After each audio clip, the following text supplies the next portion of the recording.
Сен жакшы кул болосуң дегенге азыр. Жакшы кулду даярдай эле дейт.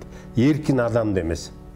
Аң сезимди кулчулуктан куткарыш керек болуп атат. Биздин муунга караганда жаштардын арасында кулчулук аң сезим андан көп экен да. Эгемендик бизге асмандан түшкөн жок. Улуу Манас эпосунун пайда болуш себебинин эң негизгилеринин бири ушу мамлекеттүүлүк идеясы. Ушул эгемендик мезгилиндеги Кыргызстандын тарыхын жазып атканда, ушу менде ушундай ой пайда болду. Коррупциянын эле тарыхын жазып аткандай болду да. Кыргыз эли болуп көрбөгөндөй Акаев ишенген экен да. Мафиясы кумтөрдү уурдоо ошол Акаевден башталган. Ошо эгемендикке коркунуч болсо, туудурган коркунуч, бул чет өлкөлүктөр басып алат эмес. Бул кандайдыр бир башка коркунуч эмес, бул коррупция. Азыркы президенттин мындай тарыхта кала турган Иликаню сыяктуу ушундай экономиканы өнүктүрүп ушундай турган шансы бар. Ошо Украинанын эгемендүүлүгүн колдоо менен Кыргыз эли өзүнүн эгемендүүлүгүн колдойт. Ана мигранттардын кызыкчылыгын кантип коргобой коесуң? Биз бирдеме кылсак, аларды кыза баштайт. Биз бирдеме кылсак, бензиндин баасы көбөйөт. Столдун үстүндө турат Кыргызстан эгемендик доорунда деген чоң китеп жаздыңыз. Бул акыркы ошол 30 жылдагы тарых. Эгемендик бизге оңой кокусунан эле келип калды деген бир пикирлер бар. Ошол эле учурда эми кыргыздардын баягы кылымдап күрөшүп келаткан өздөрүнүн дагы мындай эгемендикке умтулуусун дагы эске алышыбыз керек го дейм. Ошол эгемендик бизге чын эле баягы айрымдар жазгандай көктөн түшүп калдыбы? Туура айтасыз, ошо окумуштуулардын арасында да ушундай пикир бар. Саясий ишмерлердин дагы. Бул өтө жаңылыштык. Эгемендик бизге асмандан түшкөн жок. Ушу 1000 жылдан ашык убакытта Кыргыз эли ушу аябагандай кыйын кезеңдерди башынан кечирсе дагы ушуну эңсеп келген. Улуу Манас эпосунун пайда болуш себебинин эң негизгилеринин бири ушу мамлекеттүүлүк идеясы. Ушундай эгемен болсок экен, өзүбүздүн эркин мамлекетибиз болсо экен, Манастай биздин башчыбыз болсо экен, адилет деп ошентип ана Манас эпосу жаралган. Анан ал муундан муунга өткөндүн өзү ушул күрөш. Кыргыз эли 1000 жылдан ашык тынбай күрөшүп келген эгемендик үчүн. 10-чы кылымда 920-24 жылдары ошол эгемендүү мамлекеттин жоготкондон кийин 1000 жылдан ашык ошо 1924 жылы жана Кара Кыргыз автоном облусу түзүлгөнгө чейин 1000 жыл өтүп атпайбы? Бирок ошол түзүлгөндөн кийин деле Совет бийлигинин алкагындагы эгемендүүлүктү алдык. Ошо Москва башкарды 70 жыл бою, өзүнө ишеничтүү, текшерилген, өзү ишенген адамдарды башчы кылып койду. Аналар Москва каалагандай башкарып берип атты да, толук эгемендүүлүк болгон эмес. Мына толук эгемендүүлүк болгонубузга мына быйыл 32 жыл болуп атат. Мунун мааниси Кыргыз эли үчүн укмуштуудай зор. Муну биз тажабастан кайра айта берсек боло турган сөз. Бул эгемендүүлүктү биз баркына жете албай жатабыз. Бул өзүнчө маселе. Бирок ошол Кудай Таалам ушу Кыргыз элинин ушундай муң зарлап күрөшүп келген, ошол каалап суранып келген ошонусун берди да. Ошо мунун мааниси өтө терең. Эми жанагы советтик ошо соңку башкарууда Михаил Горбачевдун ролу да чоң да, баягы айкындуулук, ачыктык деген чоң саясат жүргүздү. Анан ошол эле убакта баягы Кыргызстанда ашар баштаган коомдук уюмдар түзүлүп, ошондо күрөш кадимкидей башталды да. Сиз ошонун катышуучусу болуп калдыңыз да, ошо процесстерди эскерип өтсөңүз. Бул китепте булар абдан кенен жазылды. Желтаксан окуясынан кийин 86 жыл Желтаксандагы окуядан кийин жалаң эле Казакстанда эмес, Кыргызстанда дагы ушул коомдук эмес уюмдар укмуштуудай жанагы жаандан кийинки козу карындай болуп аябагандай түзүлө баштаганда, ана мыйзам дагы жол берип ага. Анан ошол демократиялык кыймыл ошол Желтаксандан кийин аябагандай дүркүрөп башталгандыгын өзүнчө изилдеп жазган жерим бар. Анан бул китепке да аябай кенен берилди. Абдан кенен берилди. Ошол жанагы Комсомолец Кыргызстана деген гезиттин алдындагы түзүлгөн мемориал уюму дегеле баардык уюмдар жөнүндө кенен жазылды. Бул ошол эгемендүүлүк үчүн күрөштүн мындай көрүнүктүү, мындай ошонун мындай ачыкка чыккан бөлүгү да. Буга чейин кыргыз эли жана Манасты айтып, ичинен зарлап ушинтип келген Совет мезгили учурунда деле күйүп кетпедиби? Мына ошо профессор Нурбеков күйүп кетти. Ага чейин деле ошо репрессия болгондордун баары ошо эгемендүүлүк жөнүндө. Биз мына Ленин айтып атпайбы?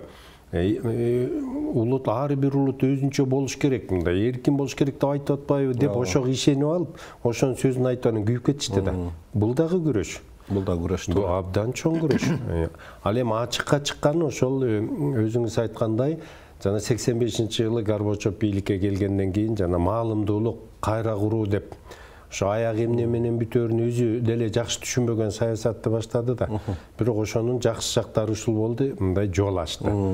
Жанагы темир менен тозулган терезелер ачылып, батышты карадык. Анын саясий адабияттары да келе баштады, мурун баягы соцреализмдин элегинен өтпөй калган нерселер дагы ошол дагы колго тие баштады. Анан ошондо жанагындай кыймылдар башталып аябай күрөштү. Мына ошол Кыргызстандагы эгемендүүлүктүн башаты, мына азырдагы көзү түрүлөр, ошолор жигердүү катышып, ошолордун аты жөндөрүнөн бери бул китепти кийинен жазылды. Анан эми мына советтик башкаруу системасы урады да, анан Кыргызстан өз алдынча мамлекет алгандан кийин ошол өткөн учур кандай болду деп ойлойсуз? Эмне оош кыйыштар болду, анан эмне кемчиликтер кетти ошол учурдачы? Ошо өткөн мезгил аябай оор болду. Убакыт дагы аябай аз берилди да. Жана шахмат тили менен айтканда цейтнот. Анткени бир заматта эле советтик башкаруу урап калды да. Бир заматта урап калды. Коммунисттик партия жоюлду. Анан бул биз көнүп калганбыз да, райкомдор башкарчы, обкомдор башкарчы баары жок. Ана эми эмне кылабыз депчи, анын ордуна кандай система келет, кандай башкаруу болот дегенде аябагандай оор сынакка түштү да. Экинчи жагынан ошол тарыхты изилдегенде совет мезгили учурунда ушул жагы изилденбей калыптыр да. Илгери кыргыздар мамлекет болгондо кантип башкарчу эле, өзүнүн улуттук кандай салты бар, башкаруу салты барбы деген такыр изилденбептир да, жок кандай.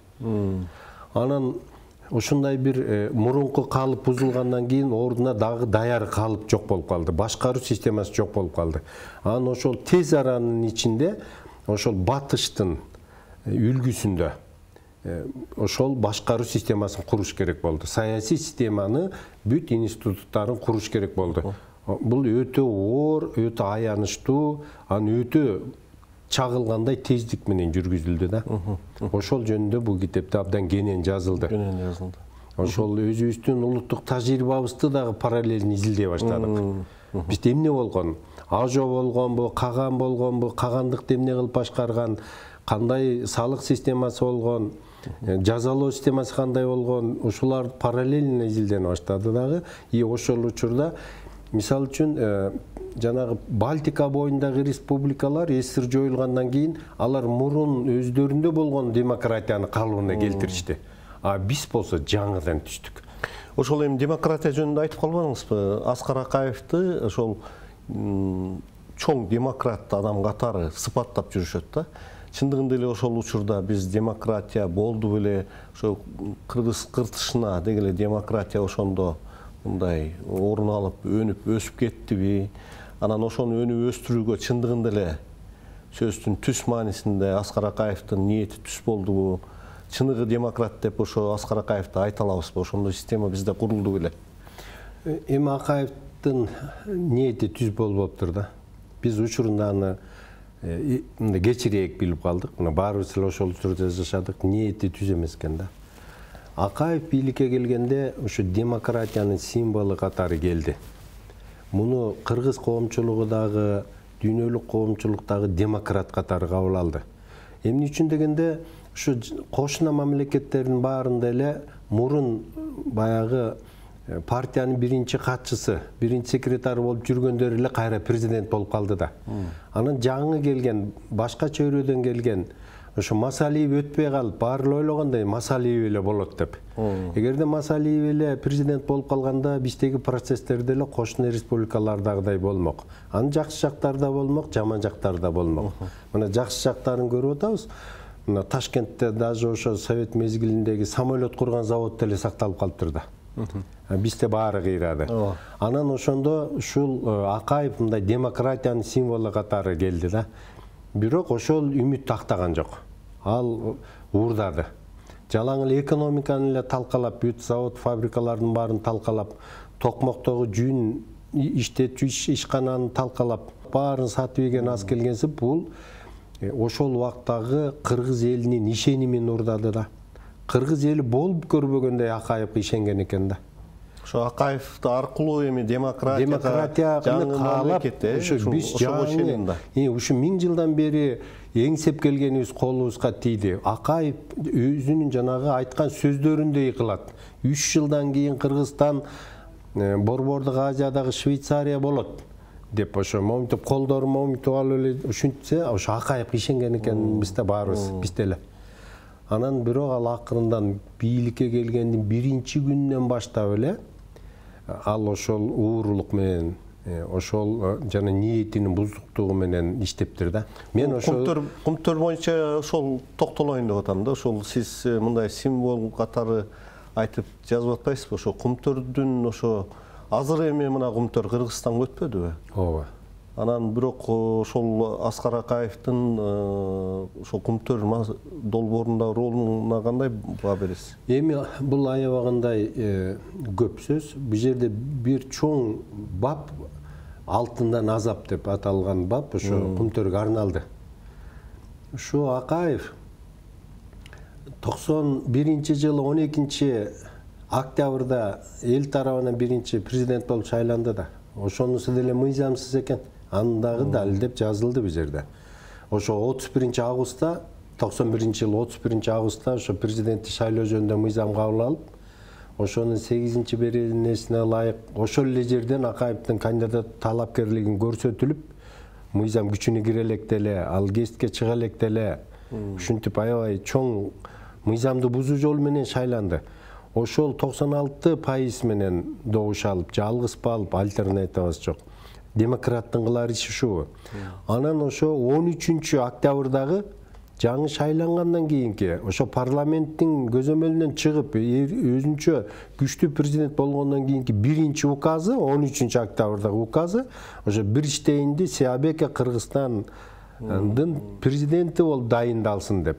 Же ал Кыргызстандын жараны болбосо, ошол аферисти ошентип мына кумтөр ошондон башталган да. Кумтөрдүн мафиясы, кумтөрдү уурдоо ошол Акаевден башталган. Андан кийинки ошо келишимдердеги көрсөтүлгөн бүтүмдөр качан кумтөр өтүш керек эле, мисалы үчүн 98-жылдан баштап дегендердин баары сакталган эмес. Бул аябагандай чоң бир аянычтуу, азаптуу тарых. Бул эми эгемендикти чыңдоо маселеси да. Ошол эгемендикти чыңдоо маселесине ушу коррупция тоскоол болгон деп айтсак болобу ушул? Коррупция жөнүндө дагы ушу китепте атайын бир бапты жаздык. Ушул баарынын түбүнө коррупция жетип атат деп. Коррупция жана сууну кумга куйгандай эле экен да. Канчалык аракет кылсаң дагы, экономиканы канчалык көтөрөйүн десең дагы, ушу коррупция эле баарын жейт экен да. Ичинен мите курттай эле жеп келатат. Биздин жетекчилерибиз ошо элдин ишеними үчүн аткарып, мыйзамдын чегинде иштеп, демократиялык коомду кургандын ордуна баары эле коррупцияга берилип кетти да. Ушул эгемендик мезгилиндеги Кыргызстандын тарыхын жазып атканда, ушу менде ушундай ой пайда болду. Коррупциянын эле тарыхын жазып аткандай болду да. Кайсы президент болбосун, кайсы башкаруу болбосун, жазып келе атсаң эле ушу коррупцияга барып такалат экен да. Ушул коррупционный схемаларды түзүү менен алек болушкан баары эле. Анан улам кийинкиси ошо мурункусунун коррупциялык схемаларын пайдаланып, аны андан ары өркүндөтүп, кантип мыйзамды тегерени өтсө болот, кантип деп. Анан жана мыйзамдар дагы ошого ылайык жазылган. Мына жанагындай кароо мөөнөтү бүтүп калды деп, мисалы үчүн Акаевди ошентип акташты да. Акаевде күнөө жок деген чечим чыккан жок да. Мунун тиги каралуу мөөнөтү өтүп кетти дейт да. Ошол дагы болобу? Анын бизде ошол коррупция, ошол Советтер Союзу учурунда эле күчтүү болгон коррупция. Партиялык номенклатуранын ичинде коррупция аябай күчтүү болгон да. Ошол райком секретарлары баары укмуштай жешкен. Бирок көзөмөл бар эле. Ал эми ошол көзөмөл жок болуп Совет бийлиги кулагандан кийин мындай коррупция ачыктан ачыкка чыгып, мына бүгүнкү күнгө чейин ушу коррупция бул эң негизги ошо эгемендикке коркунуч болсо, туудурган коркунуч. Бул чет өлкөлүктөр басып алат эмес. Бул кандайдыр бир башка коркунуч эмес, бул коррупция. Ушу коррупция эгемендиктин түбүнө жетеби деген. Ушундай болуп, ушуга келип такалдык да. Кайда барса коррупция. Ушул эң негизги кедерги ушу коррупциядан болуп атат да. Улам жаңы келген президент коррупция менен күрөшөм деп, улам бир жаңы мамлекеттик бир органдарды ачат. Анан мындай жанагы бир спектакль бар. Эки киши күрөшүп атышат аябай. Бирин-бири жыгып атат, анан кийин тура калса бир киши да. Коррупция менен күрөш Кыргызстанда ушу сыяктуу болуп атат да. Коррупционер менен күрөшүп атат. Башкача айтканда, коррупционер бул мамлекеттик бийликтеги адамдар. Ошо бийликти пайдаланып жеп ичкендер. Анан ага каршы дагы бир мамлекеттик бийлик органын ачышат да. Анан бул коррупцияны мындай бөлүп алалы эле деген сөз. Сиз ошо президенттердин ролу жөнүндө айтып атпайсызбы? Ошо Курманбек Бакиев тууралуу пикириңиз кандай? Ошо Курманбек Бакиевди мыкты башкарган, анын учурунда экономикалык өсүштөр болгон деген сыяктуу мындай соңку убакта бир компания дейбизби, же бир иш аракеттер жүрүп атат да. Ушу китебиңизде кандай баа бердиңиз? Ооба, мунуңуз туура. Бакиев бийликке келгенде мындай элдин аябагандай чоң колдоосуна ээ болгон да. Ошо Акаевден тажаган, Акаевга каршы болгон эл мындай Бакиевди менен эки колдоп тосуп алган да. Анан Бакиев өзү дагы үмүт берген. Мен үй бүлөмдү бийликке жолотпойм. Мындай мен аялыма башкартпайм, мен аялым орус деп. Анан кыргыздар аябай ишенген. Муну аялы орус экен. Майрам Акаевадай болбойт экен. Бул ушундай өндүрүштөн келип атат, бул кайсы бир илимде эмес деп аябай ишеним укмуштуудай зор болгон да. Эгерде ушул ишенимди актаганда, элдин ушул колдоосун туура пайдаланганда, Бакиев тарыхта калмак да. Бул жана Иликанюда эле калмак. Ооба, экономикадан дагы бир топ өзгөрүүлөр болгон да, бир топ ийгиликтер болгон. Анткени бул Акаев караганда экономиканы билген адам. Анан өзүнүн тегерегине дагы ошондой билгендерди да чогулткан да. Анан бирок акырында көрбөдүкпү? Мындай бир туугандары, балдары, булар ошол бийликти бөлүштүрүп, чечим кабыл алуу борборлору пайда болду да. Кайсы бир чечимдер Жалал Абадтан кабыл алынып калды, кайсы бир чечимдер баласынын үйүнөн, кайсы бир инисинен ушундай чечим кабыл алуу борборлору көбөйүп кетти да. Анан аягында өзү да ээ боло албай калды. Анан элдердин кыжыры келди. Анан жанагындай өлтүрүүлөрү башталды. Демек жөн эле бир кокон бийлиги келгендей эле болду да. Анан элдин кыжырын аябай тийди да. Анан канчалык жакшы жактары болгону менен, мунун жаман жактары ошо жакшы жактарын жууп кетти да. Мунуга актоо мындай жок да. Жанагынча кишинин каны төгүлдү. Актоо жок. Актоо жок.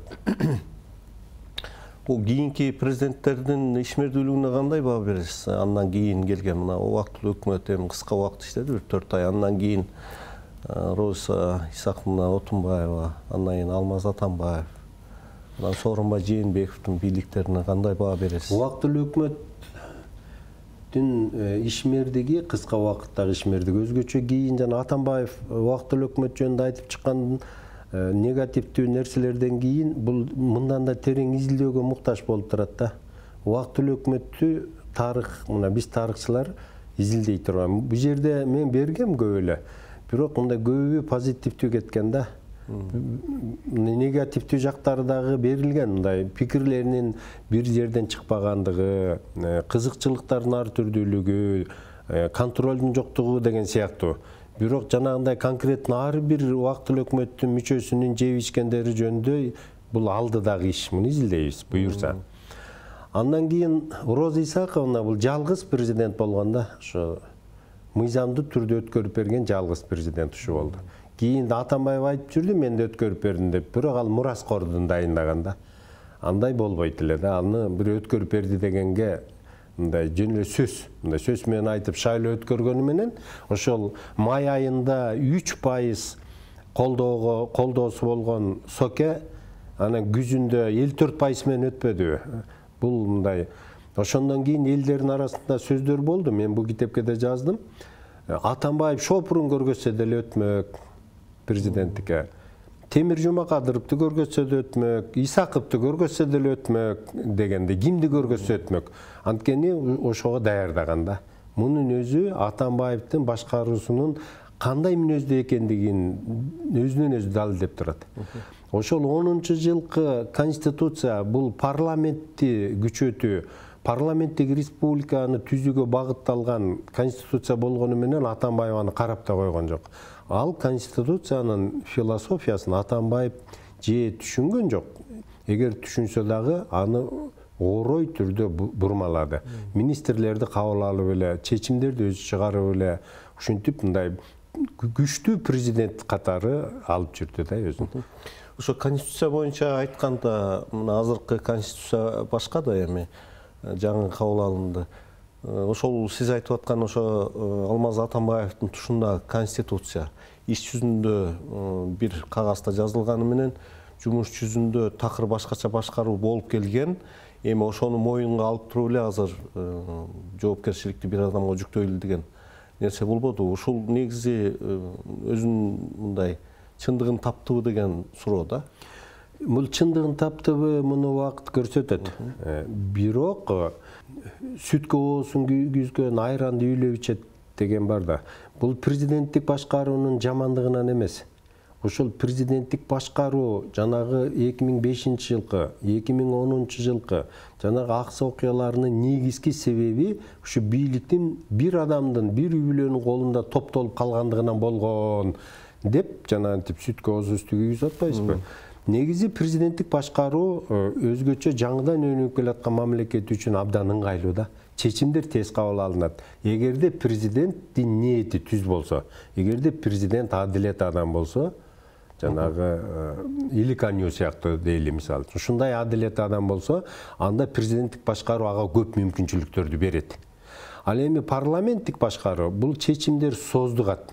Аябай айлап, жылдап талкууланат. Бул аябагандай бир жай өнүгүү да. Бирок айласынан 10-жыл ошону кабыл алганбыз да. Оозубуз жанантип күйүп, Акаевден тазап, Бакиевден тазап жок. Бир үй бүлөгө, бир колго топтогон болбойт экен деп анан парламенттик республиканын мыктылыгынан эмес, бизге ушуну биз президенттиктен качкандык үчүн келгенбиз да. Бул президенттик болбойт экен деп. Өзү үч эле түрү бар, же аралаш, же президенттик, же монархия. Жанагынтип атпайбы, мына президенттиктен парламенттикке өтсөк деле Атамбаев эле башкарып атпадыбы. Бирок жоопкерчиликке келгенде мына мыйзамда парламент жооп берет деп турат. Менин эмне тиешем бар деп, мыйзам боюнча Атамбаев жоопкерчиликтен чыгып кетип атпайбы. Андан көрө кийинки президент жоопкерчиликти да өзүнө алсын. Бийликтин баарын берели, бирок мыйзам боюнча жоопкерчиликти да алсын деген идея азыркы конституциянын негизин түштү да. Элдер, менин оюмча, коомчулук ушунусу үчүн колдоду го деп калдым да. Мындай бийлик анс деле алат экен, бербесең деле алат экен. Бирок жоопкерчиликти да алып атпайбы? Ооба. Деп. Жоопкерчиликти алса анан мыйзамдын алдында жооп берет да деген идея ушуну менен өттү. Эгерде чынында эле азыркы президент ошондой адилеттүү, калыс, ушундай этияттык менен пайдаланган, жанагындай туугандарын бийликке аралаштырбаган, жеп ичпеген, ушундай кылдаттык менен пайдаланып кетсе, тарыхта калат. Азыркы конституция, азыркы президентке баардык мүмкүнчүлүктөрдү берип атат. Бир чети мыйзамдуу, укуктук негизи жакшы. Коомдук колдоо да жакшы болуп атат да азыр. Эл дагы ошого ишенип карап турат. Аябай ишеним менен карап турат. Азыркы президенттин мындай тарыхта кала турган Иликанью сыяктуу ушундай экономиканы өнүктүрүп ушундай турган шансы бар. Шансы бар. Ушундай шанс мурунку президенттерде деле бар болчу баш жагында. Бирок аларды кийин улагым убакыт өткөн сайын билинип атты да. Жана behaviorизм методуна караганда мындай ошондо билинет экен да, жашоосу кандай өзгөрүп атат, туугандары өзүн кандай алып жүрүп атат деп ушуяк жагын изилдеп келгенде айтылган сөзүнө эмес, кылган ишине караганда анан же эл колдойт экен, же каршы чыгат экен да. Ушул жагынан алып караганда жана сурооңуз мындай ушу актайбы дегенде, эми ошону убакыт көрсөтөт. Азыр процесс жүрүп атат. Азыр эми Кыргызстан деги эле дүйнө глобалдашып, кичиргенсип, улам маалыматтагы тез тарап ушундай болуп атпайбызбы? Мен айтайын дегеним Украина менен Орусиянын азыркы абалы, согуштук мамилелеринен улам да. Кыргызстан өзүн кандай алып жүрүш керек? Кыргызстан азыркы учурда туура саясат жүргүзүп атабы деген суроо да. Анан Украина боюнча деги эле сиздин ошол атайын операция деп атпайбы, ошол согуштук кадамдар боюнча пикириңиз кандай? Эми Украина боюнча пикирим түз.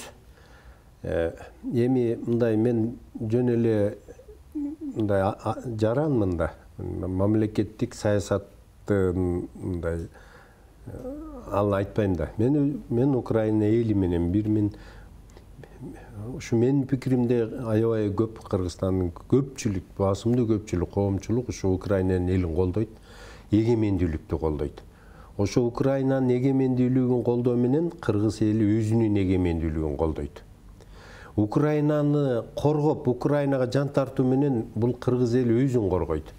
Анткени биз да ошо Украина сыяктуу эгемендикке чыкканбыз, ошо Советтер Союзу жоюлганда. Анан бизди дагы Орусиясы болобу же дагы башка бизди басып алып, ыдык көрсөтүп, бизге жол көрсөтүп, сен муну кыласың, тигини кыласың, анан бул сенин территорияңдын бир бөлүгү меники болчу деген бизге жакпайт мындай. Бизге территориянын кол тийгиздиги керек.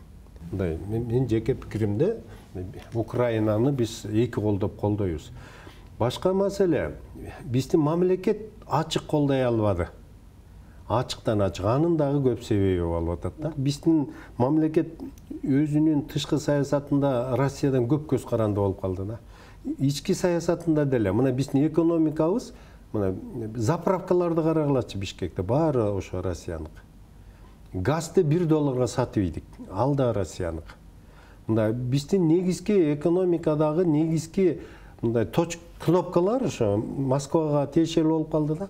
Эгерде биз таптакыр эле Москванын саясатына мындай дал келбеген, ага каршы келген өзүбүздүн эркин тышкы саясатыбызды, көп векторлуу саясатты жүргүзөбүз десек, бизди мындай муунта турган нерселер көп болуп атат да.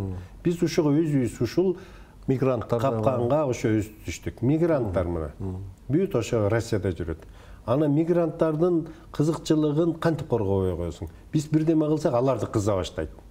Биз бирдеме кылсак, бензиндин баасы көбөйөт. Биз бирдеме кылсак, газды басат дегендей сыяктуу нерселерди биз ушу ойлонуппу, ойлонбойбу, билиппи, билбейби, ушундай капканга түшүп калганбыз да. Тышкы саясат, ички экономикалык саясаттын уландысы катары биз толук эркин боло албай атканыбызды бүт дүйнө түшүнүп турат. Америкадагы Евросоюзда көрүп турат. Эркин боло албай атабыз. Азыр ушу глобалдашуу мезгилинде өзүңүз айткандай, интернеттин маалымдуулук аябагандай күчөп, ана маалымдуулуктун булактары да ар түрдүү болуп турган учурда биз азыр ушу өтө кылдаттык менен ушул багытта иш алып барышыбыз керек экен да. Биз мисалы үчүн телевизорду көргөндө, маалыматтарды көргөндө бир жактуу эле маалыматты, мисалы үчүн Москвадан чыккан, ошо жактын саясатын көрсөткөн эле маалыматтарды көрө бербей, уга бербей, мындай биз ар түрдүү маалыматтарды, ошо CNN-ден, BBC-ден, Al Jazeera'дан, башкалардан алып, анан ошону өзүбүз мээбизде кайрадан иштетип, кайсынысы чын, кайсынысы туура деген деңгээлге жетишибиз керек. Биз ушуну мектептен баштап окутушубуз керек болуп калды. Анткени эң коркунучтуусу бүгүн ушу мындай биринчи эле уккан сөзгө, биринчи эле көргөнгө ишенбей, өзүнчө ойлонуп, өзүнчө жыйынтык чыгарганга ар бир адамды үйрөтүш керек болду да. Ошондо мындай бир чындыкка жакыныраак бир ой пайда боло турган шарттарды түзүш керек. Азыр аябагандай мындай согуш ушу маалымат чөйрөсүндө болуп атат да. Ошол Украинадагы болгон окуяны ар кайсы маалыматтардан карасаңыз, Россияныкын карасаңыз тияк күнөөлүү, тиякты карасаңыз буякты күнөөлүү кылып мындай жалаң бир тараптуулар кетип атат да. Анан ошондой учурда чындыкка жакын болуш үчүн биздин мамлекет дагы өзүнүн эли үчүн ушундай маалымат саясатын аябагандай кылдаттык менен жүргүзүш керек. Август айында дагы бир чоң дата бар. Бул ошо үркүн күндөрү дайыма жыл сайын белгиленип келатат да. Ошо үркүндөгү кыргыздардын абалы, анан ошо үркүндөн Кыргызстан, кыргыз эли кандай сабак алыш керек? Үркүндөгү эмне бул? Эми бул үркүн трагедия. Үркүн аябагандай чоң трагедия.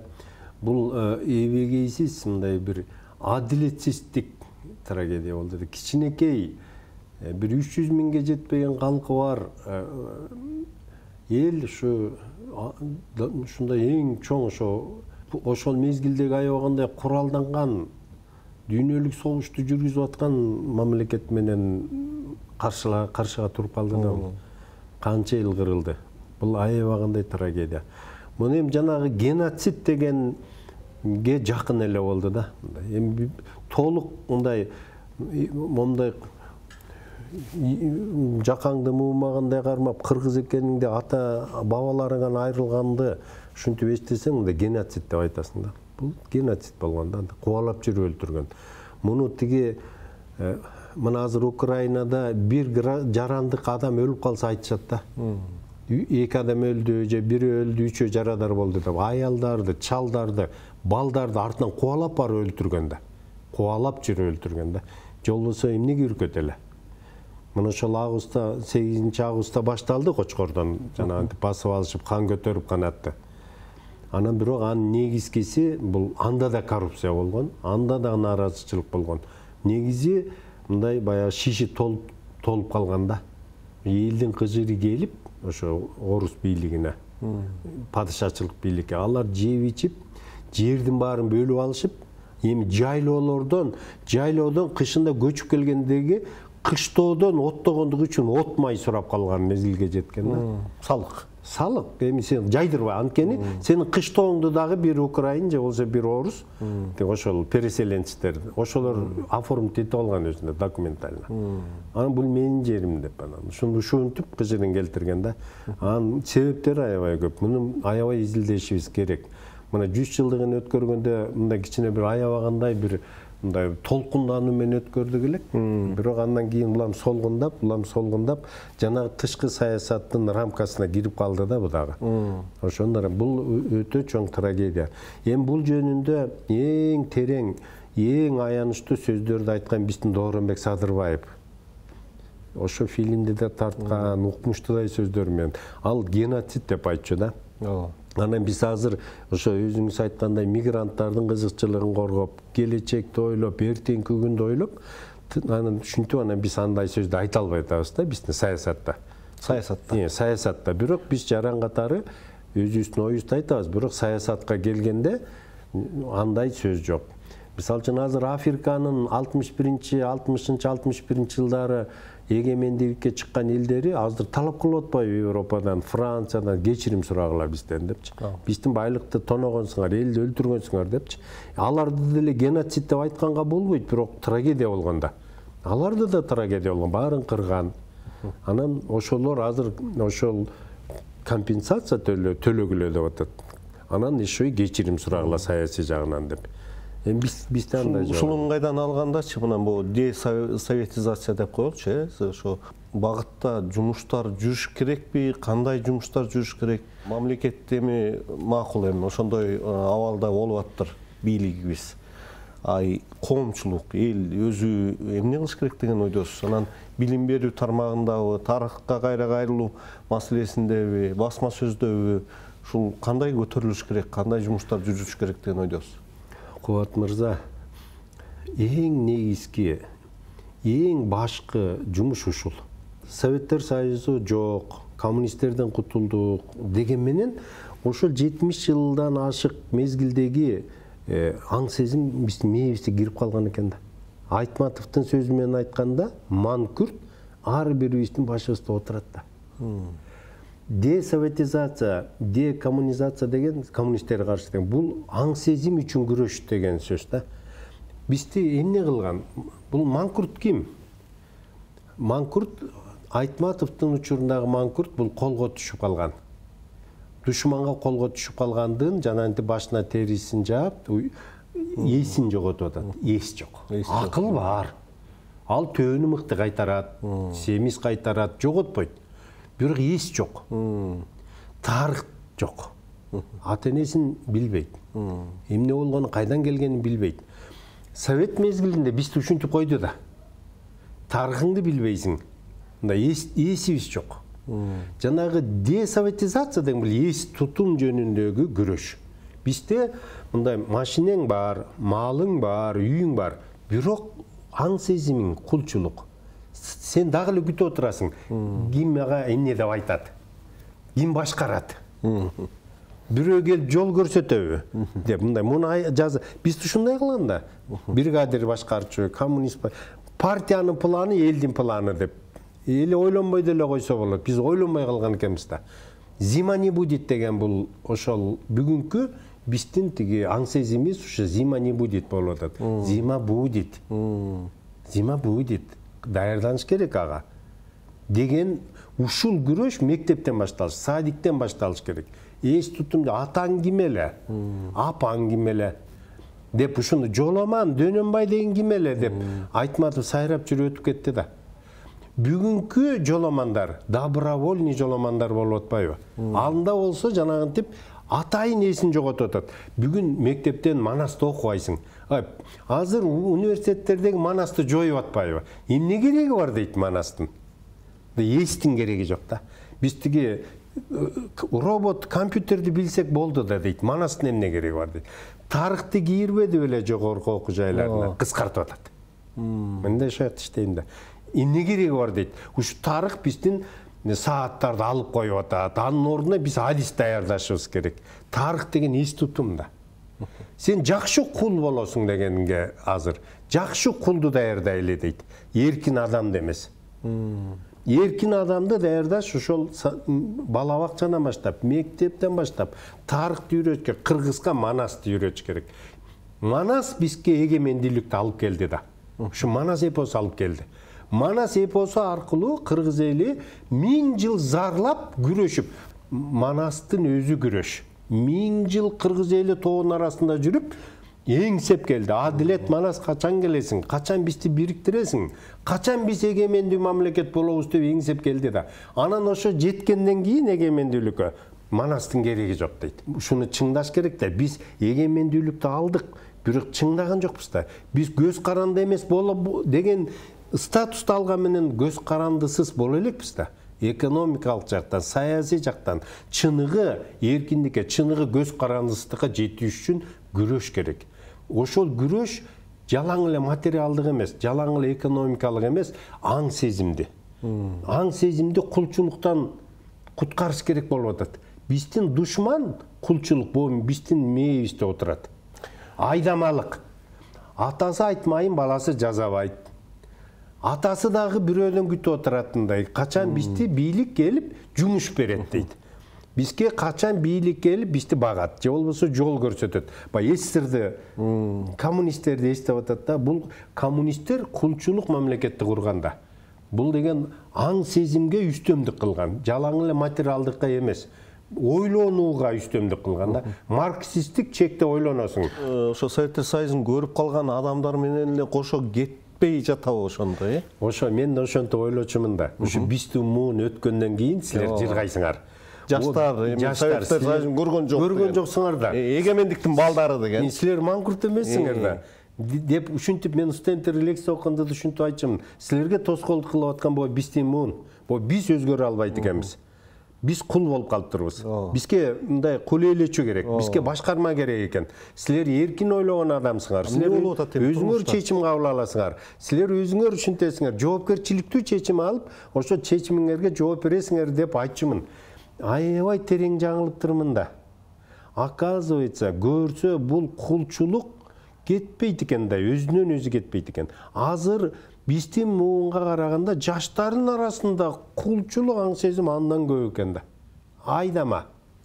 Неден улам болуп атат деп ойлойсуз? Бул өзүнөн өзү пайда болбойт экен. Бул мамлекеттик саясат керек экен. Десоветизация деген, даже большевик, коммунист деген сөздү китептерден чийиш керек экен деп ойлоп калдым. Деги эле мындай өзүңчө ойлон. Ойлон дегенди үйрөтүш керек экен. Ойлон. Ойлонуп чечим кабыл ал. Анан ошол чечимиңе жооп бер деп бала бакчадан баштап ушинтип ойлонуш керек экен, ушуну үйрөтүш керек экен. Азыр ойлонбойт. Ойлонбогондон кийин чечим да кабыл албайт. Бирөө айтмай, атасы айтмайын. Жоопкерчилик да жок. Анан жоопкерчилик да жок. Анан эле тигини күнөөлөйт, муну сөгөт, анан басып жүрөт. Азыркы көчөдө жүргөн 30-35теги ушундай балдар менен сүйлөшүш кыйын болуп калды.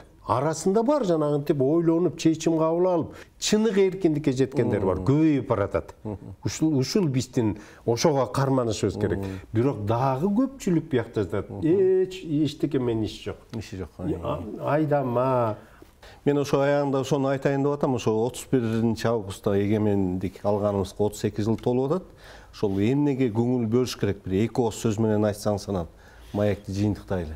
Эң негизги көңүлдү ушунун маанисине буруш керек да. Ошо эгемендүүлүктү биринчи сезишибиз керек. Анан ошо эгемендүүлүк мамлекетти куруу бул узакка созулган абдан оор жумуш. Биз ошонун үстүндө иштеп атабыз, куруп атабыз. Өтө деле кыйын ийгиликтерге жетишбеген жерибиз жок. Эл аралык кырдаалдагы оор. Ушул 31-ине келгенде, мына 31 августту биз тарыхта да билишибиз керек. Бул жалаң эле көз карандысыздык жөнүндө декларация эле кабыл алынган эмес. Бүгүнү партия жоюлган.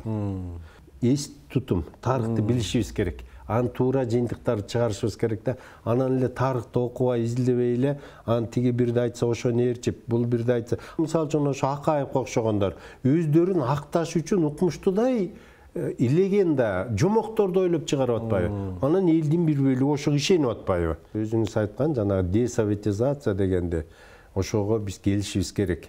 Биз жаңы адамдарды, ойлонгон адамдарды тарбиялашыбыз, ошолорду ошондой билим беришибиз керек. Ошондо биз мындай эркин болобуз. Баягы Рим империясындагы Спартактын көтөрүлүшүн билесиң да. Спартак кулдарды эркиндикке чыгарып, бошотуп койсо бир жумадан кийин кайра келишкен да. Ачка эмне кылаарын билбейт. Ал кулдарда. Кулдарга эркиндиктин эмне кереги бар? Кулга манастын эмне кереги бар? Кулга эгемендиктин эмне кереги бар дегендеге келип калдык да. Кулга зима не будет. Кулга ким керек? Кул элечи керек. Курсагы тойсо болду. Курсагы тойсо болду. Ал тиги түштө эмне тамак жейм, кечинде эмне кылам деп кул ойлобойт да. Бирөө ойлонуп туруш керек дегенге биз көнүп калыптырбыз да. Биз ушул кулчулуктан чыгышыбыз керек.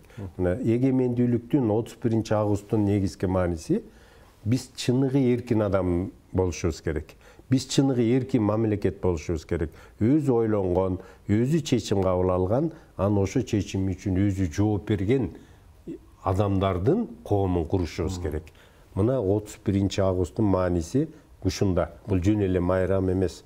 Бул көбүнчө жоопкерчилик. Бул үмүт, бул келечек, бул күрөш. Чоң рахмат сизге. Урматтуу телекөрүүчүлөр, биз бүгүн эгемендүүлүк боюнча сөз кылдык. Студиябызда тарых жана саясаттануу илимдеринин доктору профессор Албек Акунов болду. Саламатта калыңыздар.